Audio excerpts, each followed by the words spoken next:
A sense of justice for Suzanne Morphew and her family. They followed every lead, every tip, and every unanswered question. After nearly a year with no answers about her disappearance, the husband now charged with her murder. For me, today is a good day.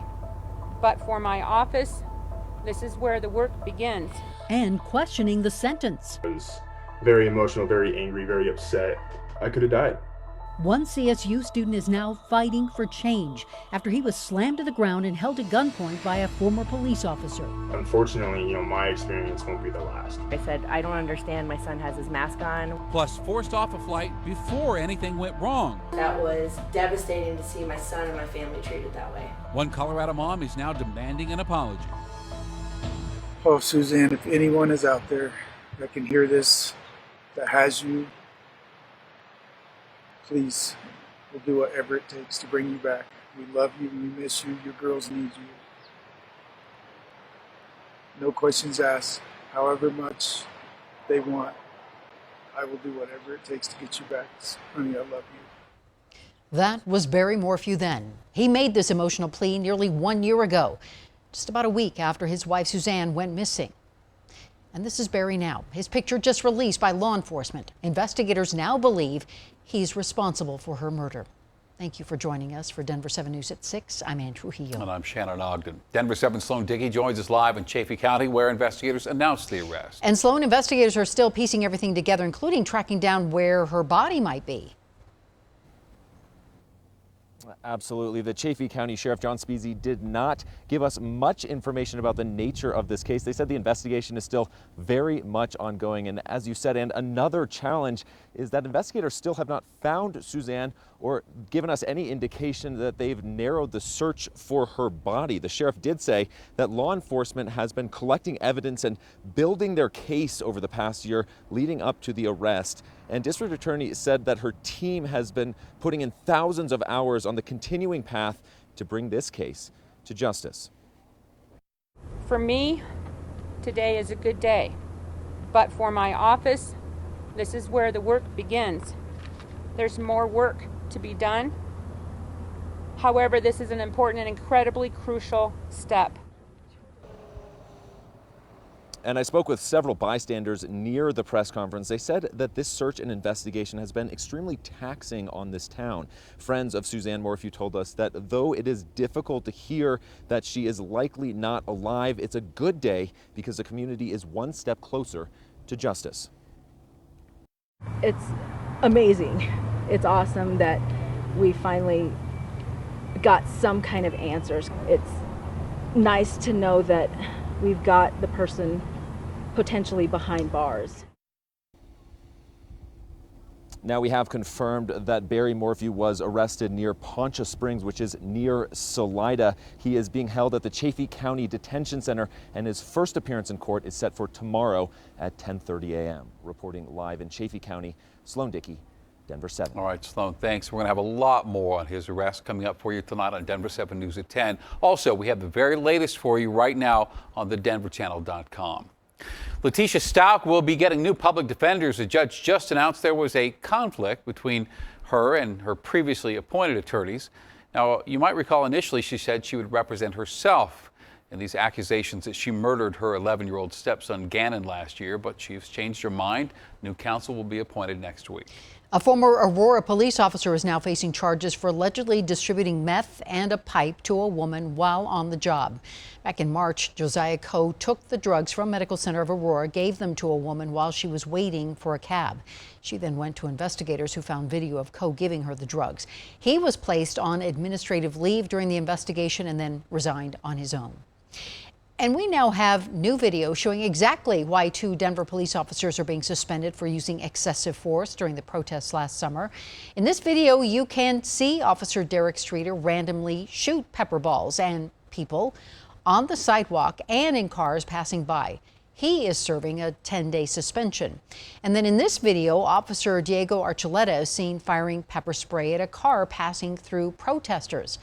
Officer Archuleta admitted he made a mistake and he is serving a 6-day suspension.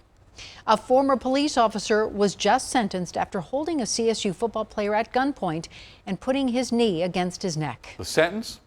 4 years probation. And now that student, Barry Wesley, is speaking to Denver7's Ivan Rodriguez and says justice was not served. Unless you've ever feared for your life, it's difficult to understand what Barry Wesley has been through. I could have died. Wesley is a Colorado State University student and football player. Last year, he was door knocking in Loveland with a co-worker as part of his roofing salesman job. That's how he came across 66-year-old Scott Gudmundson. It wasn't until their second meeting that Wesley's life was turned upside down. We know that he called Barry's company and said, "I don't want to see any more blacks in my neighborhood." And then he held his knee on the back of Barry's neck 2 weeks after George Floyd and promised him that the police were coming to kill him. Gudmundson, dressed in tactical gear and carrying 2 loaded guns, confronted Wesley and yelled to get on the ground, calling Wesley Antifa. He then put the gun to the back of Wesley's skull. Like, it was just so powerful and scary, or whatever emotion you want to use to describe it. It just made you go like, what? Like, what just happened? Almost 1 year later, after serving nearly 10 months in jail, Gudmundson was sentenced to 4 years probation. The district attorney's office chose not to charge him with a hate crime. They argued about evidentiary issues and, rules of evidence, and we thought that the evidence was pretty crystal clear that this was a hate crime. So, when I heard that, I was very emotional, very angry, very upset. Today, Wesley is trying his best to be positive. I know in my heart that he didn't win. I'm going to come stronger and a better person from this experience. And I'm going to use it to my benefit, to make me stronger and to make other people more aware. Which is why he's committed to going to the state legislature in hopes of reforming Colorado's hate crime statute. I'm excited to, give people who are going to be in my situation, the opportunity to get real justice. Just as he feels he was denied. Ivan Rodriguez, Denver7. And we just got a statement from the DA's office saying they believe racism played a part in this case. But when it comes to not charging Gudmundson with a hate crime, they say in this case, this is a quote, "Despite a significant multi-agency effort, the evidence did not rise to that level." The Loveland City Council is hoping to strengthen the trust between the community and police by creating a citizen trust commission. The police department is facing scrutiny after this video released of a troubling arrest of 73-year-old Karen Gardner, who has dementia. Her family now suing the department, and 3 officers involved resigned. Well, council voted to create this new trust commission last night. It'll be charged with recommending procedure and policy changes. A reminder that Federal Boulevard is down to 1 lane between 6th Avenue and Evans tonight for the annual cruise on Cinco de Mayo. Also, one other reminder, Cinco de Mayo is not Mexican Independence Day. It commemorates a battle in the city of Puebla, Mexico, where Mexican troops defeated the French in 1862. Now, historians say it is closely tied to the American Civil War, and Colorado would be much different had Mexico not won. Eric Carpio with History Colorado told me those French troops were led by Napoleon III, who was a sympathizer of the U.S. Confederacy. We could be living in a very different context today, with, France as a southern partner. I think one thing that's important to remember is that just less than 15 years prior to this battle, this part of the country that many of us are living in, particularly myself here in Alamosa in southern Colorado, was part of Mexico. And so, we've got a shared history and a shared, connection. So if you're celebrating Cinco de Mayo tonight, keep in mind it's a celebration we can all take pride in. A North Glen mother is demanding an apology from Southwest Airlines. She claims her family was kicked off a flight because of her son's disability. So Denver7's Gary Brode went to Southwest looking for answers about what happened.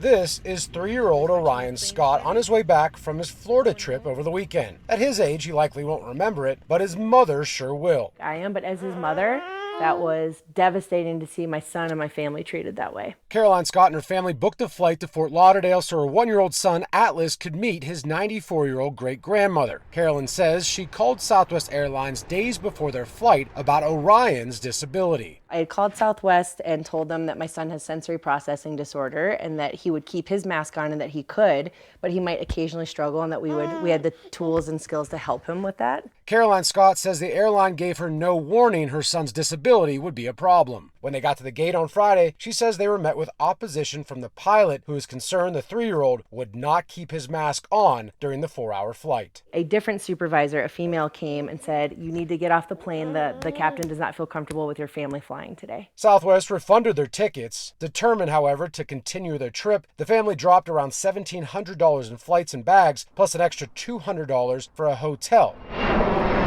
so that they can catch a flight the next morning. Carolyn says her son had no issues on either flight with a different airline. Outside of eating and drinking, he kept his mask on the entire flight, both flights. The entire society, people on the bus, or in this case, an airline. I think Southwest or whoever, the airline, should require training for their employees on this. Ken Wynn with Firefly Autism says with the proper training, like Carolyn Scott says her son is receiving, a child with sensory processing disorder should be able to comply with COVID regulations. Absolutely. There's no reason at all to think that he wouldn't be able to wear a mask for long periods of time. Southwest Airlines tells me they regret any inconvenience that this family may have experienced while traveling. They also say a customer relations team will be reaching out to the family directly about their experience. We also followed up with Southwest Airlines asking if it is policy to allow the captain to refuse services to those with a disability. We have not heard back. Reporting here at DIA, Gary Brode, Denver7. A neighborhood staple struggling to keep its legacy alive. It hasn't been easy. The plumbing here is a headache. Our elevator currently is not working. As repair bills add up, one local restaurant needs your help to remain a gathering place for decades to come. The Black community always needs happy stories. Showers taper off tonight, a couple of beautiful days, and then the next big storm.